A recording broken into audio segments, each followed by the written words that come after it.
This is AIM Agenda. With me now, Georgina Downer from the Institute of Public Affairs and Ben Oquist, Executive Director of the Australia Institute. Georgina, first to you this morning on this Macklemore controversy. I've got to confess, I didn't know who the bloke was prior to yesterday. But what are your thoughts on the NRL controversy and whether or not the rapper should be allowed to sing his song?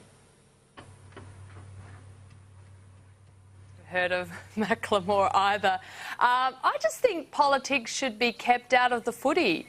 The NRL's got it's a bit of a tough grand final for the NRL this Sunday with two out of Sydney teams, and to have an artist who may sing a song that is very much pro same-sex marriage, there are going to be a large number of people in the audience on Sunday who will disagree with that. So I just think the Yes campaign's got to be pretty careful about pushing this down people's throats. From what the NRL's saying is that they just wanted to get the biggest star for their blockbuster event. In that context, Georgina, I know you're critical of the NRL for this decision, as is the former Prime Minister Tony Abbott, but there shouldn't be a ban or anything, should there? As George Brandis says, there is the issue of freedom of speech.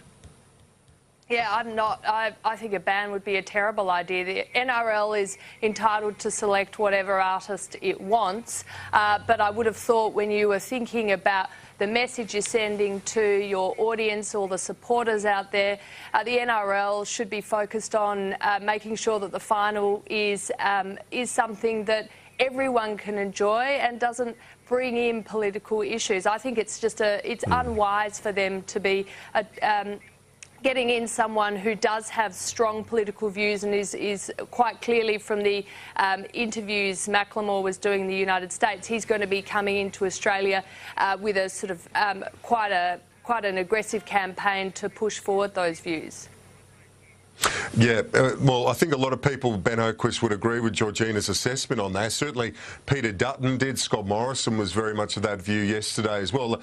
From what I can understand, I don't think they're saying that it should be banned, but maybe the NRL could have picked an artist that might not alienate many of the fans, because surely 40% of the population, according to the polls, don't support legalising same-sex marriage, Ben.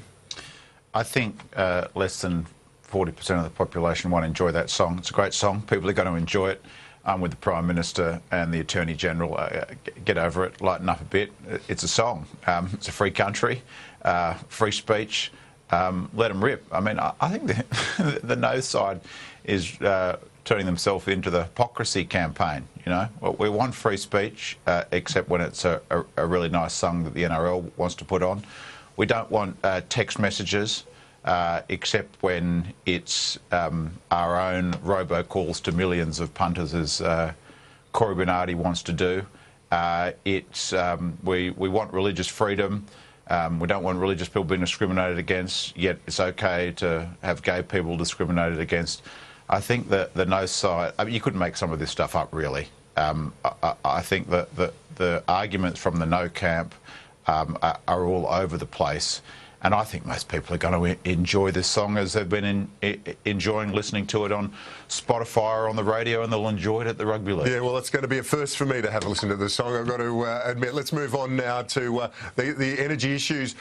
Georgina Downer, your thoughts on what the government's been able to achieve with the gas exporters? Because to me, this was a win for the Turnbull government. They haven't had to impose the export controls, but they've still got the industry executives to at least agree to guarantee domestic supply, and then the final detail to be nutted out over the next week. Yeah, Kieran, look, I think it's a win for the short-term challenge, but what I think is really important out of all this is that we're actually getting a lot more traction for support for opening up those coal seam gas and even in Victoria, conventional gas fields, which we so desperately need to be open to deal with this shortage. I mean, that's going to be a medium-term solution, but we need more pressure put on the Victorian government, the New South Wales government, Northern Territory and WA governments to open up these operations. We are shooting ourselves in the foot. We have masses of gas in the ground, why we aren't using these fields, it's ideological. So while we can deal with this short-term problem, I do think that this additional pressure on state governments is really important, and I'm pleased to see that as another development this week. Indeed, and Ben Oquist, one of the points that's been made to me by members of the industry is that the shortfall that we've seen in large part has come about because of the Liberal state government in New South Wales not pushing ahead with the Narrabri coal seam gas project, and therefore we've seen this shortfall in supply for the domestic demand on the eastern seaboard. This is an important intermediary or transition energy, isn't it? No, Australia is awash with gas. We have tripled the amount of gas supply in Australia. It's been the biggest gas boom in the history of anywhere on the planet. We've got so much gas, we've sent it all offshore.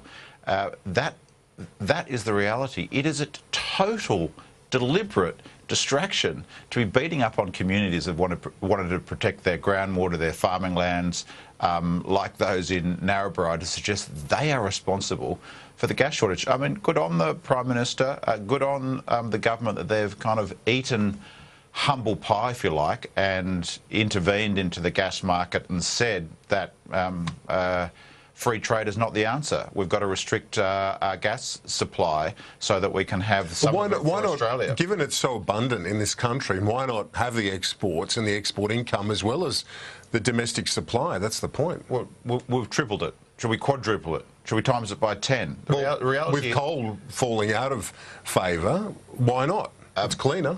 Because it's not as clean as renewables, and because it is a risk to farming. It's more sustainable in the sense of more reliable, I should say is the word. Not as renewables with storage, no. But this gets back to some facts. We've tripled the amount of gas in Australia. We don't have a supply crisis. We've tripled it, the biggest gas boom in history. And here's the thing, of course, is that the reserves that were first used were the cheap ones. Those reserves are the ones that are being sent offshore. The new ones being talked about are much more expensive. AEMO has estimated that the cost of the Narrabri gas will be $7.25.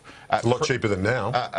It's not as cheap as the $3 and $4 that we've had before we had export controls. The stuff that is proposed from the Northern Territory, Wood Mackenzie, is modelled at $12 or $13. That's the expensive gas. The cheap gas is being exported offshore. So the only way to get cheap gas is to put the controls on that stuff, and then everyone can get the cheaper stuff in Australia. Georgina Downer, your thoughts on the point made there by Ben, and also the other thing I'll get you to reflect on as well is the challenge here for Mr Turnbull and Mr Frydenberg, and that is to get an arrangement within their party that they can all live with that would give a mechanism, some certainty around investment, not just for the medium term as you alluded to, but for the longer term as well. Sure. Well, on Ben's points, I would just say that the reason why we have had such a boom in the supply of gas in Australia is because we have welcomed investment into that sector, which has come from overseas, but also some Australian domestic gas exploration companies. Now, that investment would not come if these companies weren't able to lock in long-term contracts, which then made those investments viable. They need to lock in long-term contracts. If that investment hadn't come, we would still have gas at $3 or $4 in Australia. Those days are gone because of export parity. We would have gas at $3 or $4. Ben, you know very well we wouldn't have developed all those fields, all those sites without that investment. No, you need that investment coming in. It's tripled. The demand in Australia has not tripled. The demand in Australia has not sorry, tripled. Let's hear from Georgina. You make your point, Georgina, sorry. Yeah, well, as I was saying, you need, in order to exploit those gas resources, we have needed investment, which only comes in when people are able to lock in long-term supply contracts. So, like INPEX from Japan, there are a range of other projects. If we have a domestic-only market, which seems to be what Ben is proposing, we wouldn't have that investment. It's incredibly important that we do have a strong gas export industry. But we are shooting ourselves in the foot. We are locking ourselves out of a whole range of other gas sites, which is why we're in this ridiculous situation where we have gas exports but not enough to sustain the domestic market. Now that is the result of over 10 years of government mismanagement of these policies, mainly the state governments locking out all those gas exploration projects that particularly relate to coal seam gas. It's madness. Yeah, well, and Georgina, I guess the point Ben Oquist is more broadly is why not let the market decide once the government comes up with what it's going to do, whether it's clean energy target or whatever it does decide. If gas is viable, you say it's not compared to renewables, but the companies might have a very different view on that. Our emissions still come down. Coal would be phased out eventually. Why not do that if we're so abundant in this resource? Ben Oquist. Well, I think we should. Sorry, let's go to Ben first. Sorry. Gas was once seen as a transition fuel for our electricity sector, but those days are gone. Gas is much more expensive. Gas is not coming down to $3 or $4, I'll say again, because we're exporting it. We're going to have export parity. All the government is trying to do is peg back at export parity. The cheap gas reserves have gone. It's the expensive ones that are left. Gas was once seen as a transition fuel for our electricity sector, and it will play some role for the future in peaking power.